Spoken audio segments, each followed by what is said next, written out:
नमस्कार। आप सब जेड प्लस देख रहे हैं। आज हम एक मुद्दे पर अपने सहयोगी कहेंगे जिनसे हम विचार विमर्श करेंगे, हिरण्य हिमकर जी से जुड़ेंगे। ये दिल्ली विश्वविद्यालय में हिंदी पढ़ाते हैं, साथ ही साथ रंगकर्मी भी हैं और पिछले दशक से एक दशक से करीबन अपने रंगकर्म आहंग से जुड़े हुए हैं। और वहां से ये जो अपने लगातार नाट्य संबंधित जो चीजें हैं वो उनको वो करते रहते हैं। तो अब हम आगे बात करेंगे। आज का जो विषय होगा वो ये है कि एनसीईआरटी के द्वारा कक्षा एक में एक कविता दी गई है जिस पर काफी बवाल मच रहा है, हम कहें सोशल मीडिया पर भी। और इसको लेकर के लोग जो है वो दो पालों में बंट गए हैं। एक का कहना है कि इस कविता में कुछ ऐसे शब्दों का प्रयोग किया गया है और जो अप्रोप्रिएट नहीं है। और जो इसमें बाल मजदूरी की भी एक सवाल उठाई जा रही है कि इसमें जो बाल मजदूरी है उससे उसे इस कविता के जरिए एक बढ़ावा मिल सकता है। तो हम इसी मुद्दे पर आज हिरण्य जी से बात करेंगे और उनसे जानने की कोशिश करेंगे कि आखिर इस कविता में क्या है और ये किस तरह का जो एक प्रभाव है वो हमारे समाज के ऊपर छोड़ सकता है। तो हिरण्य जी, मैं आपसे जानना चाहूंगा, ये जो मुद्दा है ये सोशल मीडिया पर काफी गर्माता जा रहा है और मैंने देखा है कि कई पोस्ट भी लगातार आ रहे हैं और ये कह रहे हैं कि ऐसे जो शब्द हैं वो शब्द कहीं ना कहीं हमारे जो भविष्य के जो जनरेशन आएगी उसके लिए ठीक नहीं है। सबसे पहले आपका धन्यवाद कि इस मुद्दे पर बातचीत करने के लिए मुझे बुलाया। जी। आपसे बातचीत करने से पहले इसे मैं भी एक आम पाठक की तरह ही फेसबुक पर देख रहा था और उसकी प्रतिक्रियाओं को देख रहा था, लेकिन जब आपने ये पेशकश की कि इस पर हम बातचीत करेंगे जी। और इसको समझने की कोशिश करेंगे, तो मेरे दिमाग में सबसे पहले यही विचार आया कि कविता ये बाल कविता है और बाल कविता जो होती है उसमें ध्वन्यात्मकता सबसे ज्यादा प्रमुख होती है। यानी बाल कविता में सबसे पहले जो चीज सबसे महत्वपूर्ण होती है वो ये होती है कि उस ध्वन्यात्मकता के साथ बच्चा उसके साथ आकर्षित हो पाए। पहली नजर में अगर इस कविता को पढ़ते हैं और देखते हैं तो इसमें उस तरह की ध्वन्यात्मकता है, उस तरह की तुकबंदी है कि जो बच्चों को आकर्षित कर सकती है। विवाद दरअसल ये जो पैदा हुआ ये किसी बड़े ने कहा। जैसा मैं सोशल मीडिया में छानबीन कर कर और भी जगह से जो जानने समझने की कोशिश की तो कोई अवनीश शरण थे, मध्य प्रदेश या छत्तीसगढ़ कैडर के कोई आईएएस अफसर थे। सबसे पहले उन्होंने कहा कि ये बड़ी चलताऊ भाषा में है, सड़क छाप भाषा है, इस तरह की कविता होनी चाहिए कि नहीं होनी चाहिए। उसके बाद ट्विटर पे जंग छिड़ गई, लगातार उसके पक्ष में और उसके विपक्ष में लोगों ने बात करनी शुरू कर दी। इसमें जैसा आपने भी कहा कि दो मुद्दों पे सबसे ज्यादा लड़ाई है कि एक ये बाल श्रम को बढ़ावा देता है और दूसरा जो है कि इसमें जो शब्दावली प्रयोग की गई है, छोकरी, दाम, आम, बुलाती है, दाम नहीं बताती है, इस तरह की इसकी शब्दावली पे लोगों को एक ऐतराज है। जी। मुझे लगता है कि चूंकि ये कविता 2016 से एनसीईआरटी में है और आज 2021 है, 5 सालों में अचानक किसी महानुभाव का इस कविता पर नजर गई और उनको अचानक ये इल्म हुआ, जिसे कहते हैं ना कि अचानक उन्हें, जैसे पुराने समय में या माइथोलॉजिकल सीरियल देखते थे तो वो बैठे होते थे और टन से एक जगह से दूसरी जगह पहुंच जाते थे, तो उसी तरह से अचानक उन्हें ये एलाम हुआ कि अरे इस कविता में जरूर कुछ ना कुछ गड़बड़ है, इस तरह की भाषा का प्रयोग किया गया है और ये बाल श्रम को बढ़ावा देता है। इसमें मैं एक चीज कहना चाहूंगा, बाल मनोविज्ञान बहुत कमाल की चीज है और जब ये पेडालॉजी की बात होती है, शिक्षा शास्त्र की जब बात होती है, तो उसमें बाल मनोविज्ञान को समझने की बात की जाती है। क्योंकि ये पहली क्लास में लगा हुआ है तो इसे आप कह सकते हैं कि ये बाल मनोविज्ञान के साथ जुड़ा हुआ मामला है, क्योंकि पहली क्लास में जो बच्चा होता है वो 6 साल का, 7 साल का होता है। हमने अक्सर अपने घरों में देखा है कि बच्चा जब खेलता है तो वो दाम और बिक्री जैसे खेलों को बहुत ज्यादा पसंद करता है। आप और हम अक्सर देखते होंगे कि अपने बच्चों को बोलते हैं कि पैसे कौड़ी को लेके वो बहुत ज्यादा मतलब आसक्त होते हैं या बहुत ज्यादा आकर्षित उससे होते हैं और वो आपसे, भले ही उनको बहुत जानकारी ना हो, लेकिन 2 रुपए 4 रुपए लेकर वो ये दुनियादारी की ये पहली सीढ़ी है वो करते हैं। इस कविता में भी जब एक बच्ची है, एक छोकरी है, 6 साल की छोकरी है, वो जा रही है, बेच रही है, तो इसको तो एक पहले इस नजर से देखना चाहिए। दूसरा इसका जो नजरिया होना चाहिए, इसकी ध्वन्यात्मकता के साथ इसको देखा जाना चाहिए। अब जब ये एक नया इसमें पेंच जोड़ा गया कि बाल श्रम की बात की जा रही है, दरअसल ऐसा कुछ है नहीं। संवेदनशीलता जो दिखाने वाली बात है, जो संवेदनशीलता दिखाते हैं, उन्हें सबसे पहले अपने घरों में देखना चाहिए कि हम बच्चों के साथ क्या बर्ताव करते हैं। उनको संस्कार सिखाने के नाम पे बेटा एक गिलास पानी ले आना, हर काम में उनको ये कहते हैं कि ये ले आना, वो ले आना। तो हम भी तो कहीं न कहीं अपने बच्चों को संस्कार सिखाने के नाम पर कुछ न कुछ कर रहे होते हैं। हालाँकि ये कुतर्क है। वाक़ई में मैं जो आपके सामने ये तर्क दे रहा हूँ, ये जी। कुतर्क है। लेकिन इस बात को इसी तरीके से काटा जा सकता है क्योंकि कविता बहुत साफ-सुथरी है। कविता में इस तरह की किसी भी मतलब मानसिक नियोजन के साथ कवि ने इस तरह की बात को उन्होंने लिखा नहीं है। एक ये भी होता है कविता के साथ कि कवि लिख तो देता है और उसके भाव का संप्रेषण सब लोग अपने-अपने उससे करते हैं। ये पोस्ट मॉडर्न इरा है। पोस्ट मॉडर्न इरा में कहते भी हैं कि टेक्स्ट बिटवीन द टेक्स्ट, यानी कि 2 टेक्स्ट के बीच में से अपना-अपना एक टेक्स्ट निकालने की कोशिश करते हैं। तो ये वही चीज़ है कि सब लोग अपना टेक्स्ट निकालने की कोशिश कर रहे हैं और ये कोई बड़ा विवाद नहीं है। क्योंकि आईएएस अफसर ने कहा है, आईएएस अफसर का अपना ताना-बाना होता है।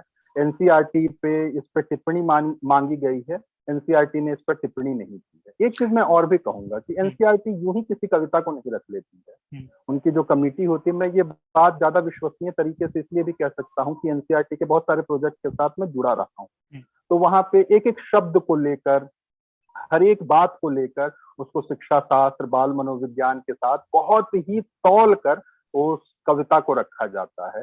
तो ऐसा तो है नहीं कि उन महानुभाव ने ये चीज़ सोची तो वहाँ पे बैठे हुए और लोगों ने, जो शिक्षा शास्त्री हैं, जो बाल मनोविज्ञान को बहुत अच्छी तरह समझते हैं, उनके दिमाग में ये बात नहीं आई होगी, ज़रूर आई होगी। तो ये एक तरह का जिसे कहते हैं कि सुबह उठा और उनके दिमाग में एक शगुफ़ा आया कि इस तरह की कविता है और ये कविता बहुत ही मतलब अब दूसरे सिरे पे मैं इसकी शब्दावली पे आऊँगा।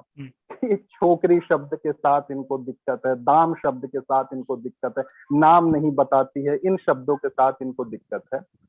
वर्ड्सवर्थ ने कहा था, मैं जानबूझ के अंग्रेजी नाम ले रहा हूँ क्योंकि ऐसे लोग ना अंग्रेजी क्वेश्चन को सबसे ज्यादा प्रमाणिक मानते हैं। तो वर्ड्सवर्थ ने जब काव्य भाषा की बात कही थी तो उन्होंने ये कहा था कि काव्य भाषा में ग्रामीण पृष्ठभूमि की जो भाषा यानी जन भाषा जो होती है, वो जब आती है तो कविता ज्यादा मार्मिक बनती है, ज्यादा प्रभावी बनती है। तो उसी अगर हम वर्ड्सवर्थ की उस बात से भी लेकर आए तो एकदम ये बिल्कुल एक जन भाषा का प्रयोग है। हम छोकरी शब्द का इस्तेमाल करते हैं आसपास के अपने-अपने परिवेश में और हिंदी पट्टी सबसे ज्यादा जिसे मैं कहूँ कि अहमक यहाँ का समुदाय है। वो हिंदी या भाषा के सुधार के नाम पर इसमें मैं इतिहास से एक चीज और भी बताना चाहूंगा कि गालिब कह कर मर गए कि उर्दू अलग भाषा नहीं है, उसे किसी संप्रदाय के साथ जोड़कर ना देखा जाए। लेकिन अंग्रेजों की चाल और हमारे यहाँ के उस समय के जब आजादी नहीं मिली थी तो ये भाषा की जो लड़ाई चली तो उर्दू को मुसलमानों के साथ चस्पा कर दिया गया और तत्सम प्रधान हिंदी को हिंदुओं के साथ चस्पा कर दिया गया। जबकि जो उर्दू जो भाषा है वो खालिस हिंदुस्तानी है। जो अरबी, फारसी और जो तत्सम प्रधान हिंदी को लेकर इसी हिस्से पे मैं आना चाह रहा था कि बाल साहित्य को लेकर हमारे यहाँ कभी भी अच्छी समझ एक आम जन में नहीं बनी है और इसीलिए इस तरह के विवाद, बेमतलब के विवाद तूल पकड़ रहे हैं। इस कविता में मेरे ख्याल से ऐसा कुछ भी नहीं है और जहां तक मंतव्य की बात है कि इसमें बाल श्रम को बढ़ावा दिया जा रहा है और इस तरह की चीजें, तो ऐसा बिल्कुल भी नहीं है कि इसमें बाल श्रम को बढ़ावा दिया जा रहा है या इस तरह की कई ऐसी कविताएं हैं। अब आप जैसे आप देखते हैं आलू कचालू बेटा कहाँ गए थे, कुत्ते की झोपड़ी में सो रहे थे। अब यहाँ पे कुत्ते शब्द से भी आपत्ति हो सकती है कि बच्चे को आप कैसे ट्रीट करते हैं कि आप उसे कुत्ते की झोपड़ी में जाकर सोने को मजबूर करते हैं। विवाद तो किसी भी चीज का हो सकता है। मम्मी ने पैसा दिया, पापा ने पैसा दिया, नाच रहे थे। अब अगर इस पे मैं विवाद करना चाहूँ तो आप कितने पैट्रियार्कल मानसिकता के हैं कि मम्मी ने प्यार किया, हंस रहे थे और पापा ने पैसा दिया, नाच रहे थे। यानी कि आप पैसा कमाने को सिर्फ पुरुषों की एक एकाधिकार मानते हैं कि पैसा सिर्फ पुरुष ही कमा सकता है और वो पैसा अगर अपने बेटे को देगा तो वो नाचेगा और माँ का अधिकार सिर्फ और सिर्फ प्यार करने तक है।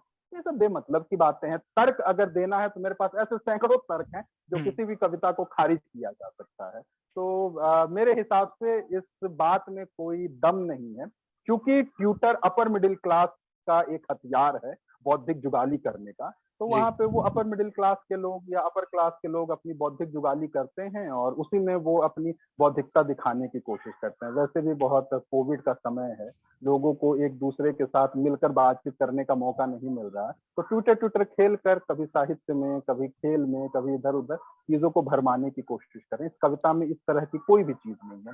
और फिर मैंने इनके कवि के बारे में भी जानने और समझने की खद्दर जी के कोशिश की। बारे में। तो राम शर्मा खद्दर जो हैं, जी।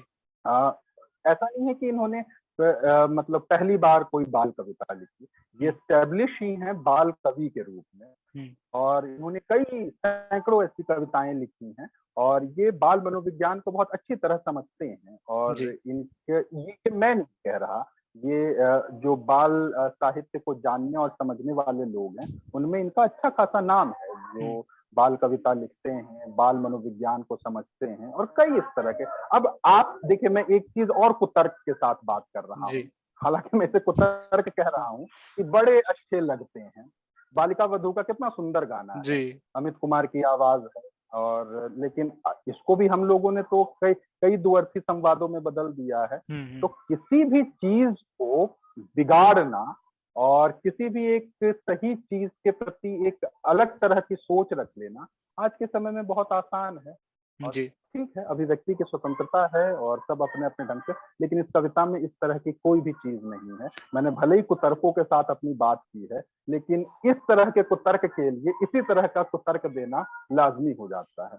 जी हिरानी जी, मैं बता दूं कि एनसीईआरटी से जब इस बात की टिप्पणी मांगी गई कि इस कविता पर आप क्या अपनी सफाई पेश कर सकते हैं, तो उन्होंने कहा कि ये जो है इसमें क्षेत्रीय भाषा को सम्मिलित किया गया ताकि ये ज्यादा और वास्ट रेंज में फैल सके, तो उनका ये कहना है। तो वहीं दूसरी ओर खद्दर जी जो इसके इस बाल कवि के लेखक हैं, उन्होंने भी इसी बात को कहा कि न्यू इकोनॉमिक पॉलिसी में जिस तरह से जो क्षेत्रीय भाषा है उन पर ध्यान देने की एक बात कही गई है, उसी को निभाते हुए ये जो कविता है ये डाली गई है।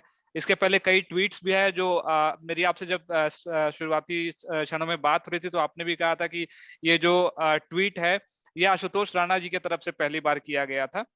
जो अगर कहें कि एक एक बड़े ओहदे वाले लोग की तरफ अगर बात करें तो सबसे पहले आशुतोष राणा जी की तरफ से ये ट्वीट किया गया था। तो ये जो क्षेत्रीय भाषा है, इस क्षेत्रीय भाषा को अगर सम्मिलित करने में इस तरह के जो अवरोध पैदा होंगे तो फिर आगे के क्षणों में तो हम नहीं मान सकते हैं कि कविता में फिर कोई भी ऐसे जो भाषा है उनका यूज हो पाएगा। और फिर जो न्यू इकोनॉमिक पॉलिसी में कहा गया है कि ज्यादा रेंज तक फैलाना है, तो वो फैलाव की बात तो फिर निराधार हो जाती है ऐसे इन सब कुतर्कों की वजह से। देखिए, वॉल्टर बेंजामिन थे जो जी। पोस्ट मॉडर्निस्ट थ्योरी थे, थ्योरिस्ट थे। उन्होंने कहा था कि लोक संस्कृति का इस्तेमाल व्यापार के लिए सबसे ज्यादा होगा। संस्कृति का इस्तेमाल मतलब लोकप्रियता का जो टर्म है वो स्थानीयता के साथ जुड़कर उसे ग्लोबल बनाने की कोशिश की जाएगी और उसमें बहुत तरह के तत्व उसके साथ जुड़ेंगे। और ये एक लंबा समय रहेगा जब कौन सी चीजें अपनाई जानी चाहिए और कौन सी चीजें छोड़ी जानी चाहिए। मैंने फिर एक बड़ा नाम लिया ताकि मैं अपने तर्कों को रखूं, क्योंकि ऐसे लोग हैं ना जो ये तर्क करते हैं, वो बड़े बड़े नामों को सुनना चाहते हैं कि इन्होंने ये कहा तो ये बात सही है, इन्होंने वो कहा तो ये बात सही है। लेकिन मैं ये वॉल्टर बेंजामिन के इस बात से मैं ये कहना चाहता हूँ कि लोकेल जो शब्द है वो किसी भी कविता की जान होती है, क्योंकि और ये है भी, जब कोठारी आयोग जब बना था और जब शिक्षा पे बात की जा रही थी तो उन्होंने त्रिभाषा वो फॉर्मूला दिया था कि सबसे पहले बच्चा अपनी मातृभाषा के साथ सीखेगा। शिक्षा ग्रहण करने का जो पहला वो होगा वो उसकी मातृभाषा होगी और उसके बाद फिर हिंदी और उसके बाद फिर वो अंग्रेजी के साथ सीखेगा। तो जब आप मातृभाषा के साथ सीखने की बात कहते हैं, खद्दर जी ने क्यों कहा, किस लिए कहा, ये उनका अपना एक तर्क हो सकता है। लेकिन मैं जो इस चीज को समझता हूँ कि हिंदी पट्टी में छोकरी बोलना किसी भी तरीके से असम्मानजनक नहीं है। और मैं नाटक का आदमी हूँ, एक चीज और भी बताऊं मैं कि हमारे यहाँ मुख्य धारा के नाटकों में या अभिजात के नाटकों में लोक शैलियों को हमेशा से दरकिनार किया जाता रहा है। इसका कारण ये नहीं है कि उसमें अश्लीलता है, इसका कारण ये है कि उसमें चमत्कार प्रियता बहुत ज्यादा है। अगर वो मेन स्ट्रीम में आ गए तो जो अभिजात वर्ग की पसंद है, जो उनका एक तरह का एस्थेटिक सेंस है, वो उसको रिप्लेस कर देगा। तो ये पॉलिटिक्स भी है कि वो चाहते ही नहीं है कि इस तरह के लोक शैलियों की भाषा, लोक शैली की शब्दावली के साथ हम बात करें, क्योंकि इससे अभिजात्यता को धक्का लगता है, इससे एक एलिटनेस को धक्का लगता है। और ये जो सोच निकली है वो इसी एलिटनेस की वजह से निकली है।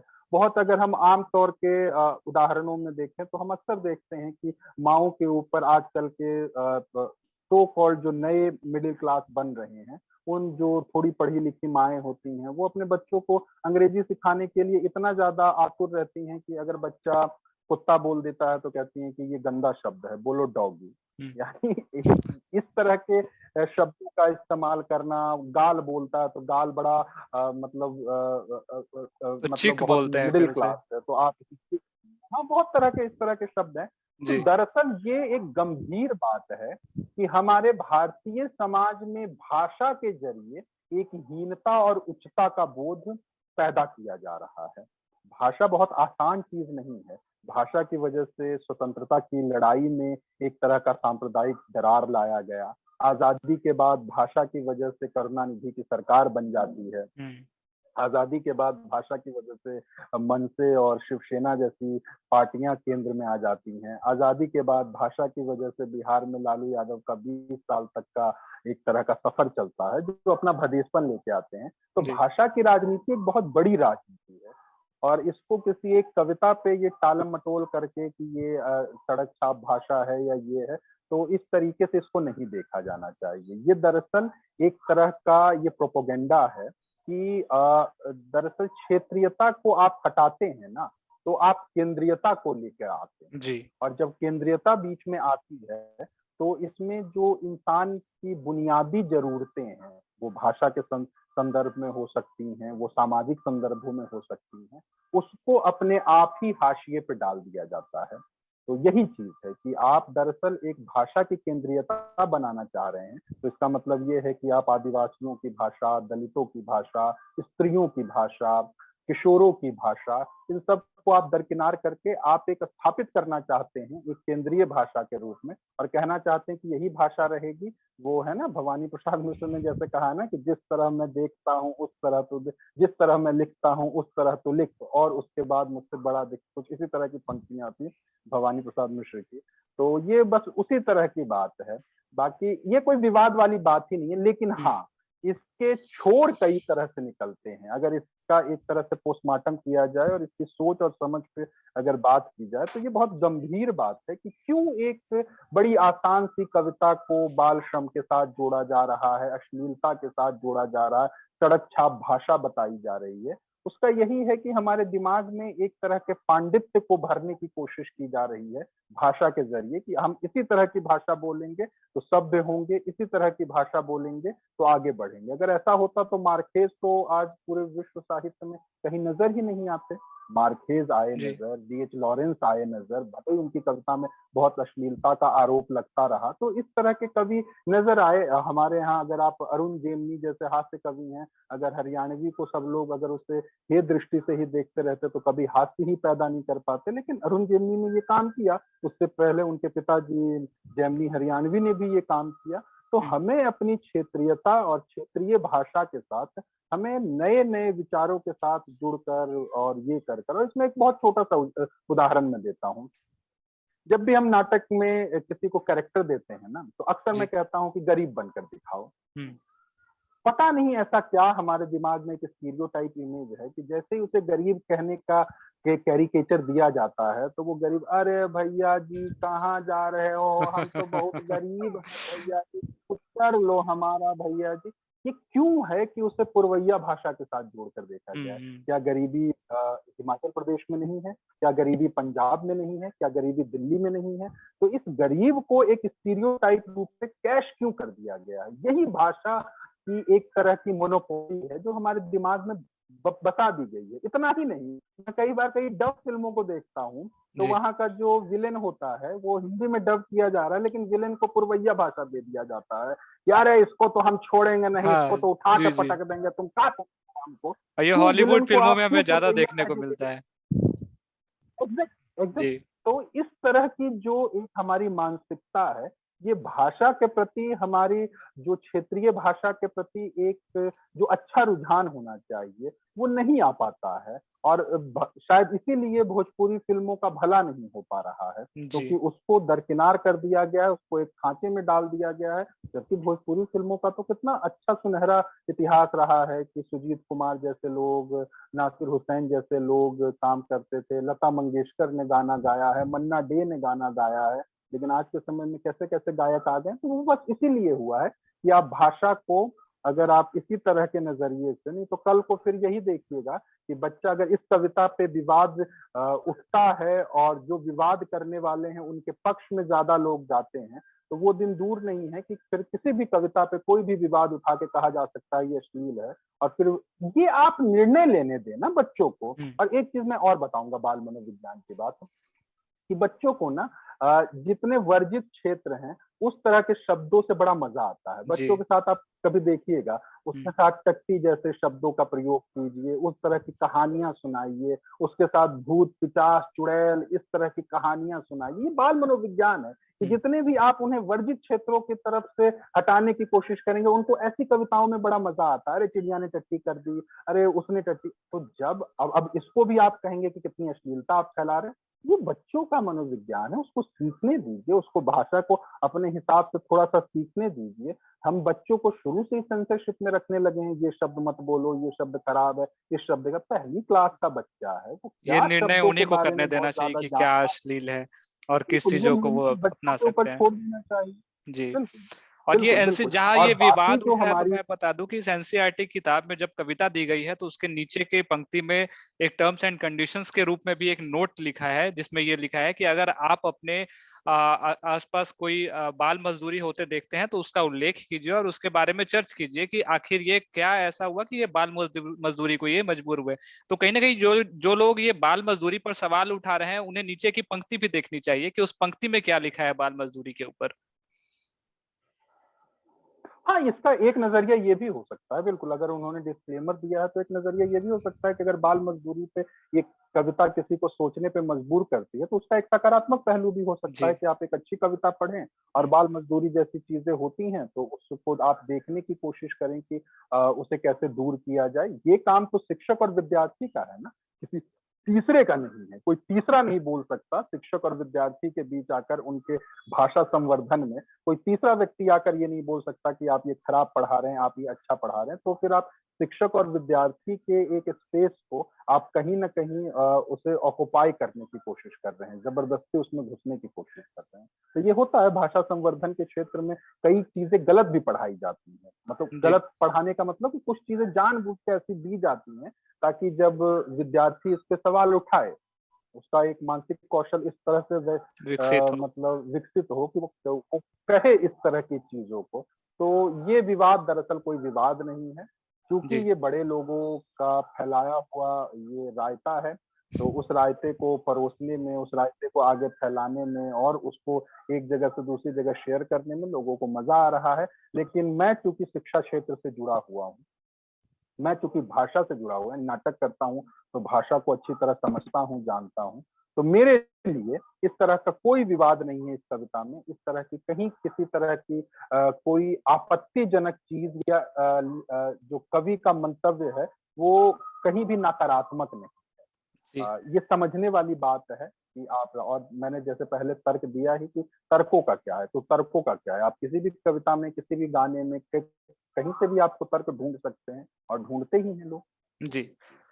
तो देखा आपने किस तरह से हिरण्य हिमकर जी ने बहुत ही अच्छे तरीके से इस बात को समझाया कि इस कविता में विरोध करने जैसा कुछ भी नहीं है। हमें भाषा को, भाषा के क्षेत्रीय रूप को भी समझना चाहिए और ये बच्चों के ऊपर ही इस बात को छोड़ देना चाहिए कि वो किस तरह से भाषा को अपनाते हैं और वो किस तरह से इसे लेकर के आगे बढ़ते हैं। फिलहाल विवाद जो है वो लगातार बढ़ रहा है। इसके बाद एनसीईआरटी ने भी ट्वीट करके इस बात पर अपनी प्रतिक्रिया रखी है कि उन्होंने इस कविता को आखिर क्यों सम्मिलित किया पाठ्यक्रम में, और जो नीचे के नोट लिखे गए हैं उस कविता में उसे खासा ध्यान देने की जरूरत है कि वहां पर भी बाल मजदूरी के विपक्ष में ही कहें तो वहां पे बातें लिखी गई हैं कि आप इस बात पर ध्यान दीजिए कि बाल मजदूरी कहाँ हो रही है और किस किस रूप में हो रही है। तो इस पर हम कह सकते हैं कि हिरन हिमकर जी ने बड़े संक्षेप में बताया कि जो इस चीज का जो बातें रखी जा रही हैं विरोध में, उस विरोध का कोई तुक नहीं बनता है। हिरन जी, आपका बहुत बहुत धन्यवाद हमें अपना कीमती समय देने के लिए।